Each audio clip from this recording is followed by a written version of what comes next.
Okay, I'm a dark. Yesterday, I realized that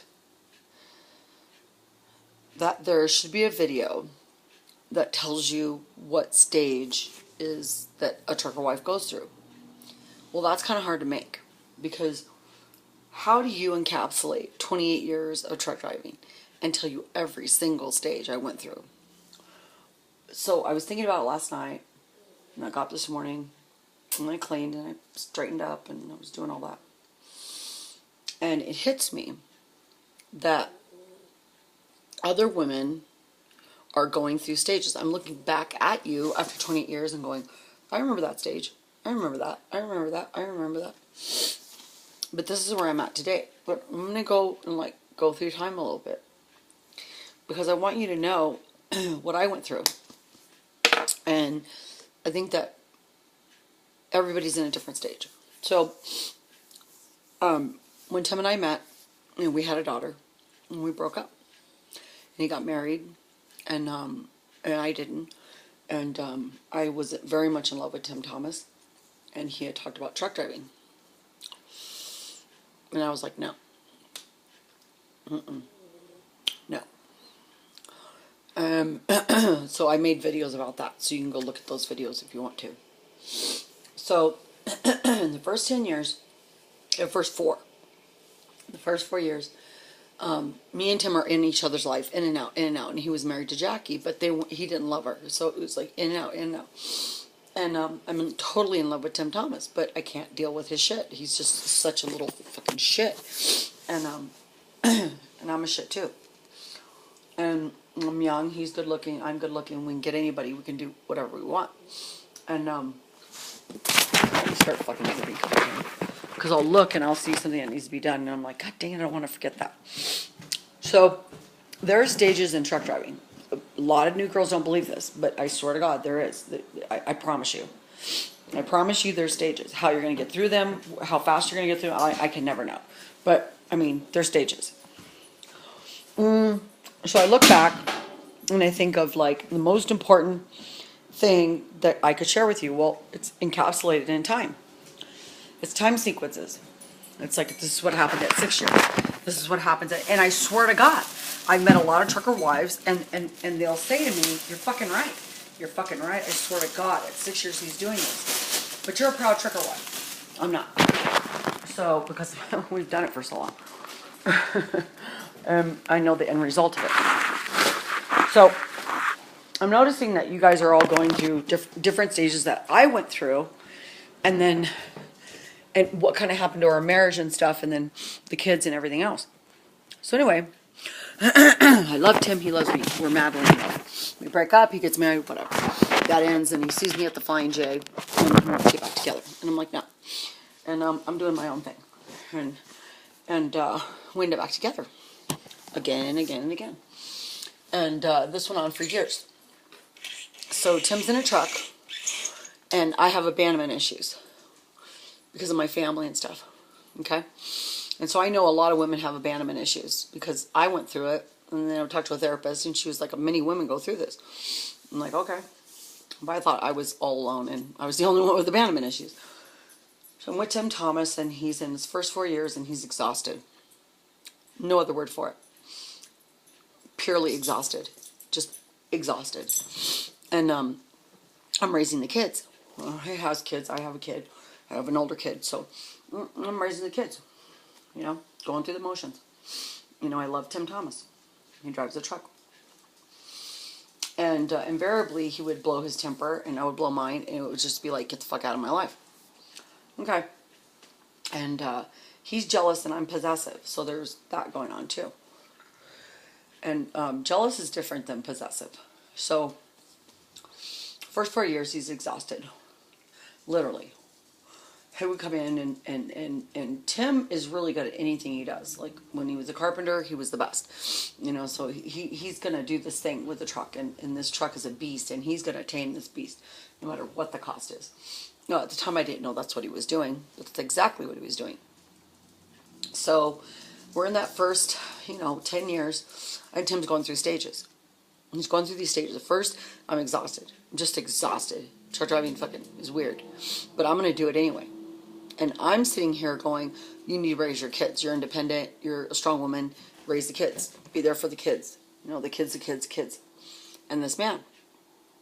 And so these are the years where it's like a payphone. And so anyway, Tim's starting to go into this other stage. When they come out of 4 years, they go through the stage where I'm like, I'm a truck driver. Like, I'm the bomb.com. And Tim starts showing up, and he's in these trucks that are Uber. And depending on if we were, you know, going through one of those moments, and he's just in this fucking Billy Badass truck, and he's a Billy Badass, and he has a duster on in the truck stop, and he's showing off all over the place. And I just love this guy. That's all I know. I don't. At the time, I didn't notice that he was doing this and that other. I just was so proud of him. Oh my God, you're a truck driver. Look at how good you are. And at that time, Tim was flatbedding, so he had made that decision. He was going to throw tarps, secure loads, and go down the road and haul ass and be a renegade, which I shared in another video. But what was happening to me? Okay, in the beginning, you can barely handle it when they're not here. I mean, you could just barely handle it. I mean, you can't even fucking go a day without thinking about him all the time. If he was just here, you'd be okay. And you start to make, like, these weird adjustments. Like, you're like, you know, maybe this is too tough for us. And Tim's like, it's not tough for me. Right? Big ego. Big, young ego. And of course, I'm backing it up, but I'm barely tolerating it. And I just keep thinking, God, if you just stay here, we'd be all right. So you go back to carpentry. And this trucker thing was going to be, you know, he's going to go past it. And so he goes back out, and he's a carpenter, and he's building freeways, and he's really good at it. But I noticed, you know, when I looked at him outside, he would be staring off into the distance. And I would be like, why is he doing that? Isn't he happy here? And I would ask him, are you happy? And he would be like, why? What are you talking about? Okay, real defensive.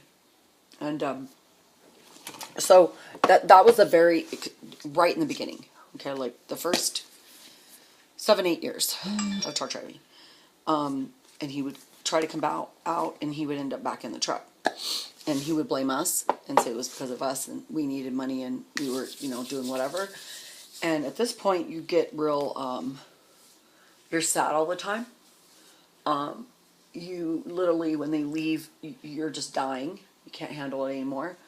The kids are getting in between your life, but you need to raise the kids. That, you know, they're your kids, and you have to take care of them and all that stuff. So it doesn't matter. You know, it doesn't fucking matter. I mean, you know, and the kids are starting to show signs. You know, they're starting to, but at the time when you're there, you don't notice it. And there's less reasons to come home. I mean, at this point, you know, I'm a survivalist, so I just grab onto things and I just take care of it. And Tim does the chair thing. You know, when he comes in, he's doing the chair thing. He's just sitting there looking off into the distance. So he goes out, tries to do it, and goes right back in the truck. And any excuse, you can literally drop a pin and Tim's back in the truck. And I keep moving on with my life, whatever that means. And I'm still raising kids. And, you know, now I'm raising his kids. And so, oh God. And the kids are starting to develop their own personalities. And, you know, if I could just do this and do this and do this, then, you know, the kids will be okay. And they're starting to complain about their father, and then holidays are going by, and you're adapting, you're adjusting, you're adapting, you're adjusting, you're always adapting, you're always adjusting. And so at this point, Tim's starting to give the kids, as soon as they're able to really verbalize what they want, and they're starting to guilt trip him, you know. And Tim feels guilty too, so, you know, he starts giving him money secretly. Well, it wasn't that he was just lying to me. He knew I would never tolerate that. And he starts giving him money instead of love. And he's listening to their problems. He's becoming less and less tolerant of it.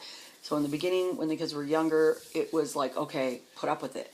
And then he gets to this point where I don't want to hear it anymore. So you as a wife, don't call your dad. Don't, leave him alone. I mean, he's a truck driver.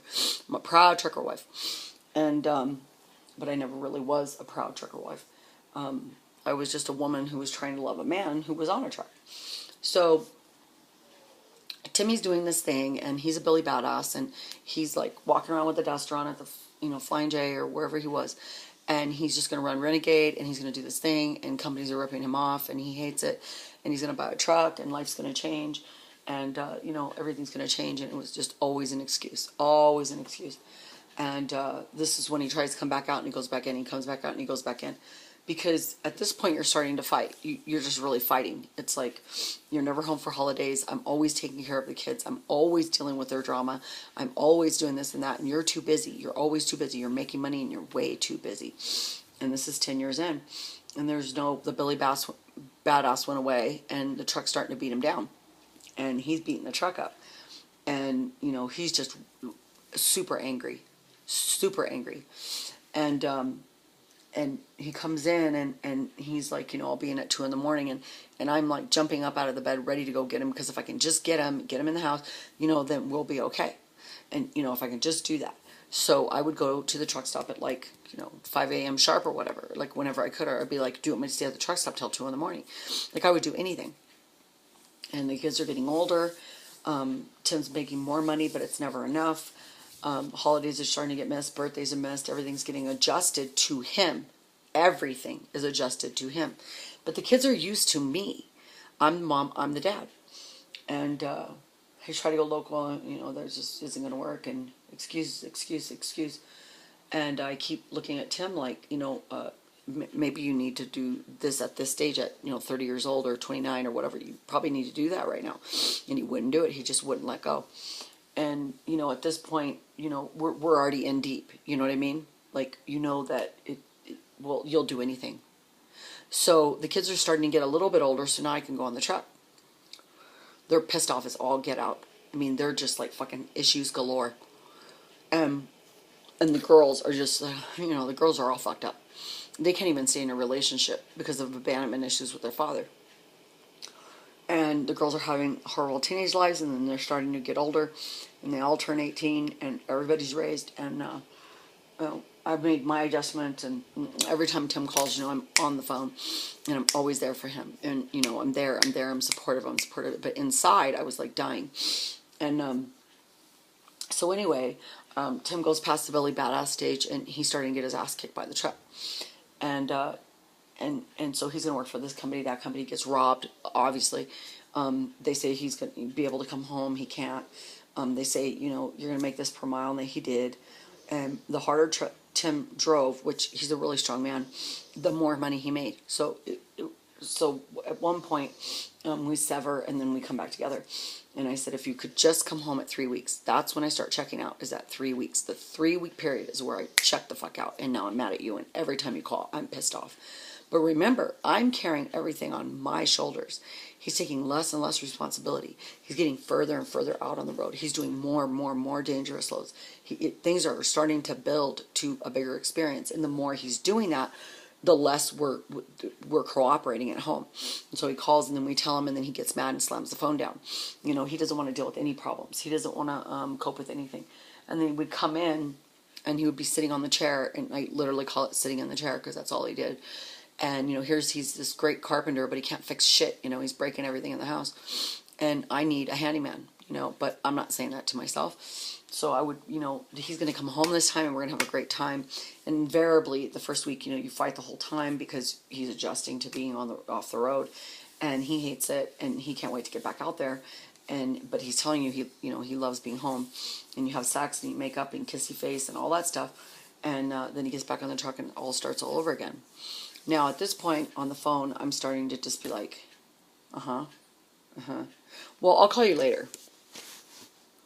That stage came in between 10 and 15 years or so, somewhere in there to 15, 16, maybe even 17 years. And I'm just like, if you would come in every 3 weeks, we will be okay. And then I jump on the truck. I had been jumping on the truck. Every time we would have a horrible fight and make up, I would go on the truck. I'd make it really convenient for Tim. Let me be on the truck because that's going to keep our relationship together because I love him and he loves me and everything's great. And I would go out in the truck and I would spend time with him, and invariably we would get along because I'm sitting in the jump seat, right? So it's really convenient. His wife's right there. All the problems of the house go away. Bills are getting paid. Now I'm on the truck with him, so he doesn't really have to cope with anything. The kids are calling, and he's like, ignore them. And they're getting, they're past 18, and they're fine, they're on their own, but they fucking hate their dad. And they're starting to fall apart. They can't keep relationships together. They're very angry. They're pissed off. They can't figure out who they are. Just all that shit happens. And you don't realize it in their early teens that this is what they're going through. And so because you think you're everything. You can be everything to them. Holidays are missed and what have you. So I'd be on the truck, be out there with Tim, have these magical moments. And you're sitting there and you're like, if I can just stay on the truck with them, it's going to keep us together. And this is not changing. And he needs to change. Now, as you're going in deeper and deeper, he's getting worse and worse. And you're sitting here going, who am I? I'm waiting for phone calls. I'm waiting for him to tell me he's okay. I'm waiting for him to tell me what's going on. I'm waiting for him to do all these things. And if he would just do these things, we're going to be okay. So I start going out on the truck. And I hate it. It didn't suit me very well. But I would do it. Just to stay with Tim Thomas, I'll do it. I'll do anything. And that's kind of like throwing you right into like 16, 17 years. And so I start going in the truck, and I had done it before. And the kids would need me, so I'd come home. I couldn't be out there long. I had to come home. And then it gets to the point where the kids leave the house, and you're thinking, well, now they're gone, so now I can go on the truck with them all the time. So that way we don't have our arguments, because he's not going to come on in 3 weeks. And sometimes he's out for 2 months. Or 2.5 months. And we decide after a big fight that if we could just do this, then we'll be okay as a couple. And inside of me, I'm secretly going through my own shit. So one day, Tim's home, and we're still doing the fight, makeup. I'll go on the truck, and I had been kind of evolving to this other person and didn't realize at the time that my whole life was going to change. So Tim's sitting in the chair. My sister had just died, and I look at the kitchen floor, and the kind of like the shiny part was gone. And I get up. He's in the chair. He's not moving. He's not fixing anything, even though he's completely capable of doing it. And I go and I fill a bucket of water with hot, clean pine salt water, and I get the scrub brush and I start in the corner, and he comes over, and I'm scrubbing. I'm so angry. And I'm scrubbing the floor. And Tim's like, what the fuck are you doing? And I scrub harder. And I said, what does it look like I'm doing? Right? And now we're madly in love. But this is just not working. Truck driving is not working.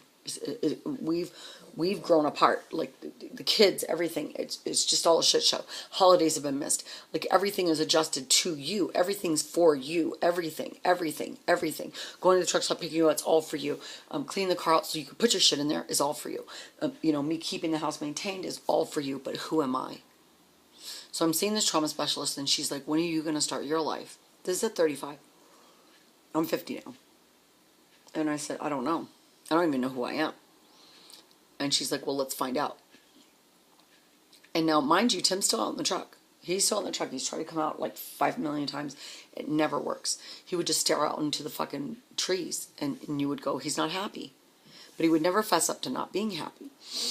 So all this occurs, and I realize I need to find out who I really am. And she said, you cannot change him. And I'm like, fuck. And because I wanted to. I just knew if I loved him enough, he would change. He would just change if I loved him enough.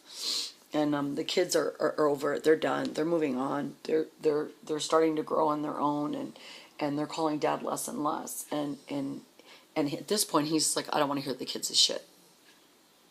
Now, that makes you angry because you've been holding the fort down. And it's like, when is it going to be your turn?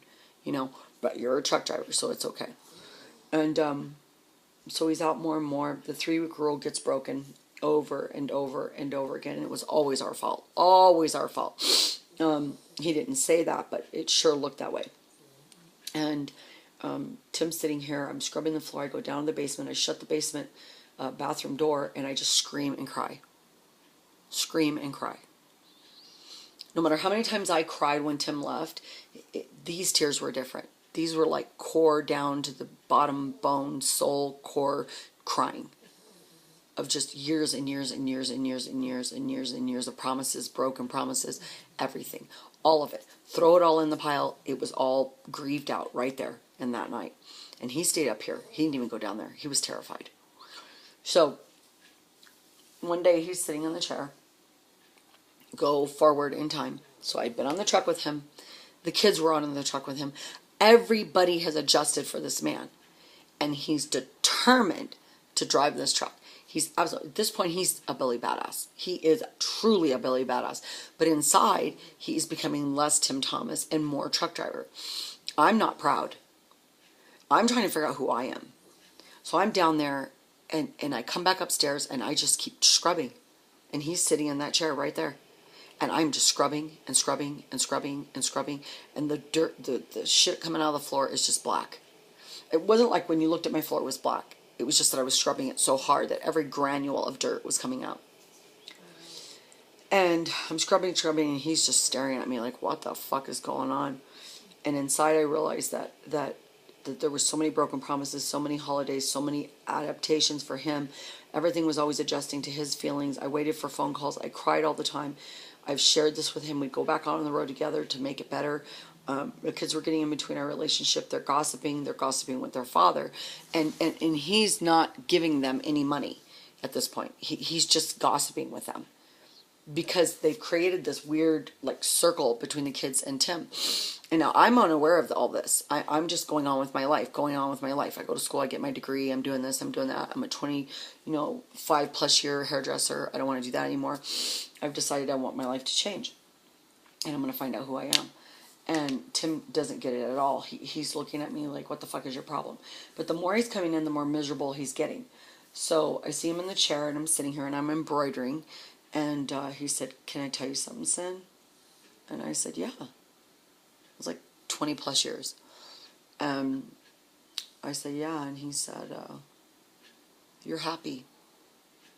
And I said, I am, yeah, I am. And he goes, but it's without me. And I said, well, of course. I mean, what am I supposed to do? You're out on a truck. Yeah. There was nothing else to say. There was no, like, telling him he had broke a promise, because we already argued about that. There was no, like, you've never been here for the kids, because we already argued about that. We made different goals. It never resolved. No matter how much I went out on the truck, couldn't fix it. I couldn't fix him. I just could not fix him. It just fucked up. Now, this is getting to the point now where he's looking haggard. He's coming in. I already went through that stage in the beginning, but now we're going through this other stage of, like, he's a fucking zombie. There's nothing left of Tim Thomas. There's nothing left of the guy I met in the beginning. It's just over. And I'm sitting here going, hey, I carried the fucking weight of this shit. And I'm super angry. And he goes, you're really happy? And I said, yes, I am. And he goes, without me? And I said, yeah, I know. Why, Tim? And he goes, I'm jealous. And I said, of what? And he said, that you're happy. And I said, I'm sorry. Because I'm in love with Tim Thomas. But in order for me to stop trying to change him, I had to be myself. But I didn't know who that was, because for years and years and years, we've all changed for him. We've put up with it. We've dealt with it. We've forgiven. We've had the 52 million conversations in which our family was going to change and truck driving was going to affect it anymore. But he's still going out there. Now he's going to Canada. So we did 10 years of that. Blizzards, whiteouts, pushing the truck beyond its fucking limits, like all that shit. Throwing tarps in the fucking middle of a blizzard. Total whiteouts where he couldn't see.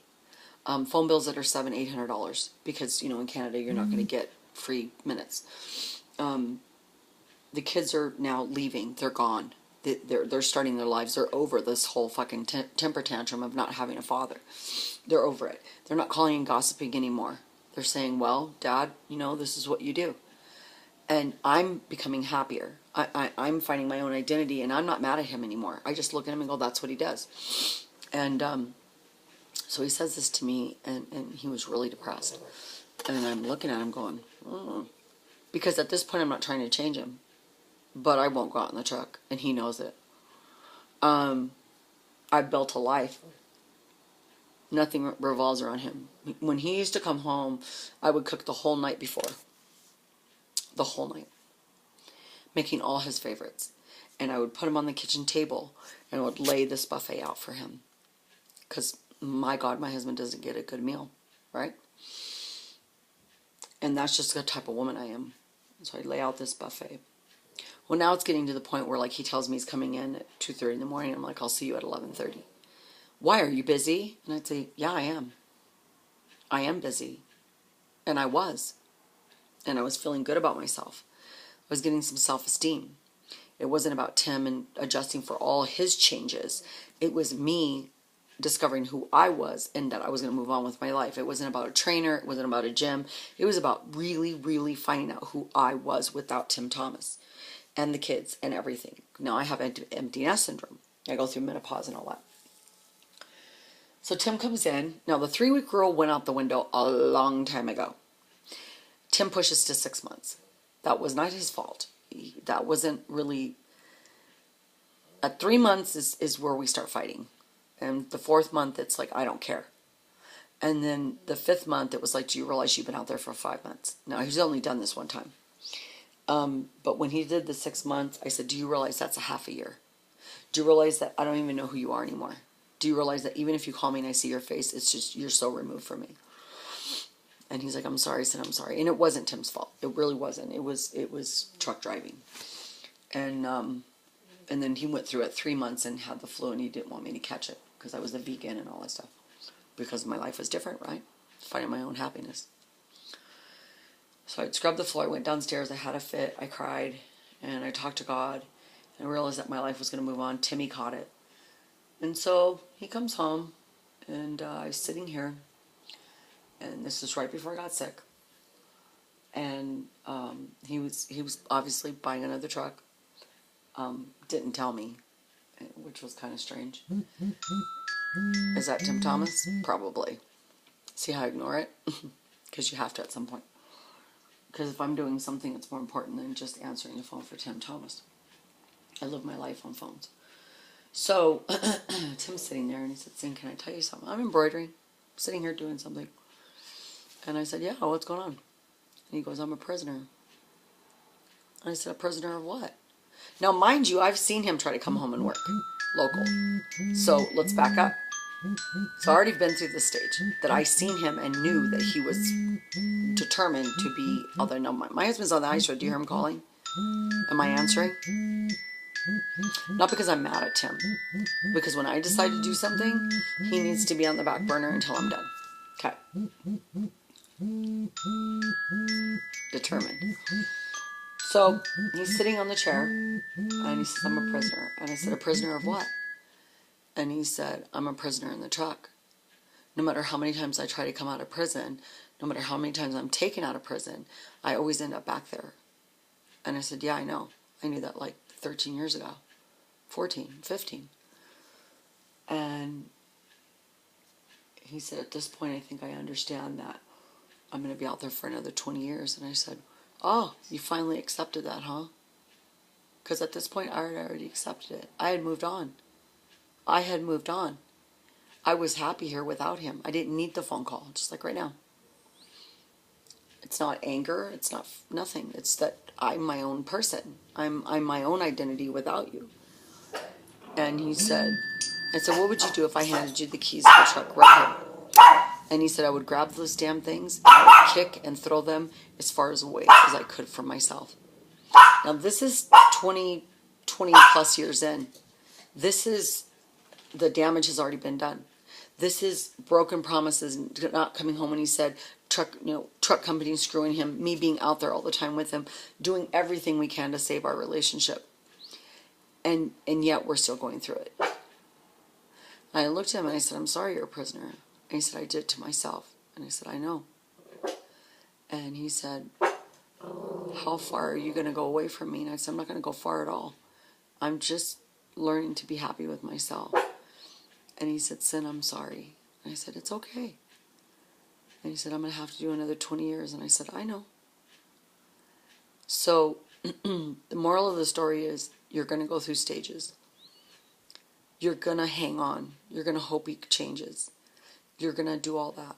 But if you stay as old as we are and you're still doing it, you're going to go through this stage, which is, and it's so funny, I showed Truckers, and the old lady was there and the old man was there, and he had just come out of heart surgery, and he was going to go back on that truck.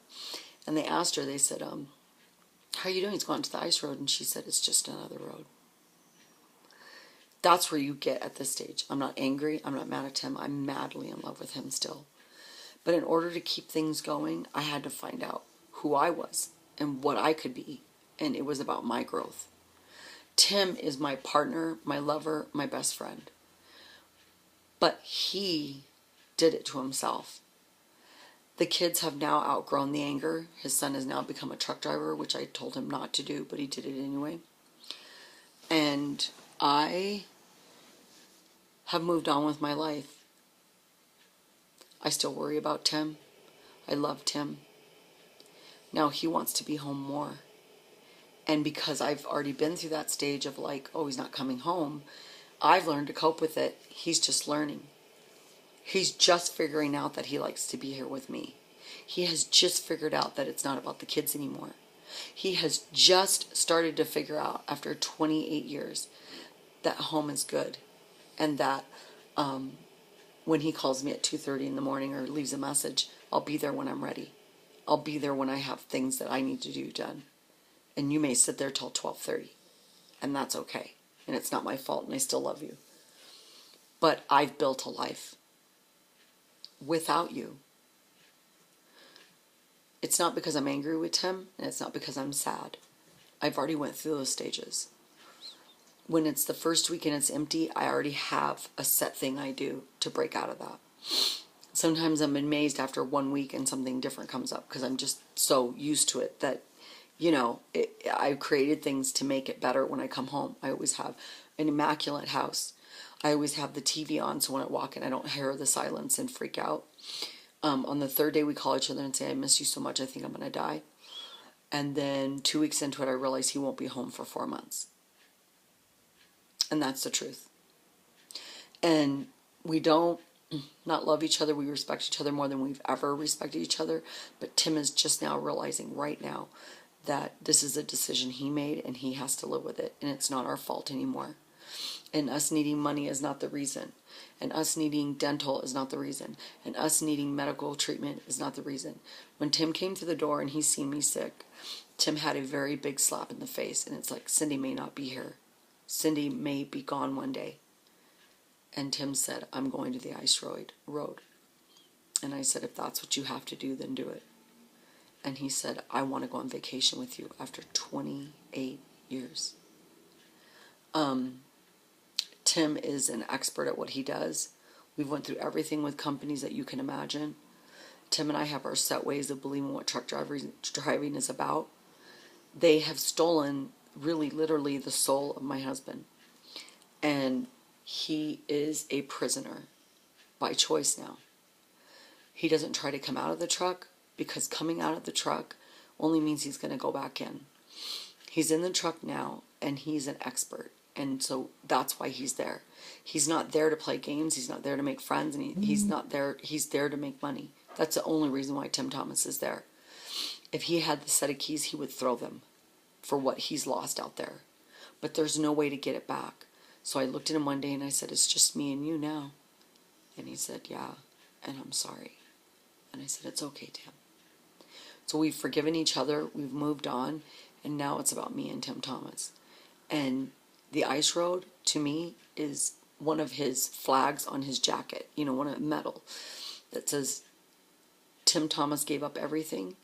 I'm not a proud trucker wife. I'm a proud wife. We've been through living hell, and we've shared some of the greatest moments in our life.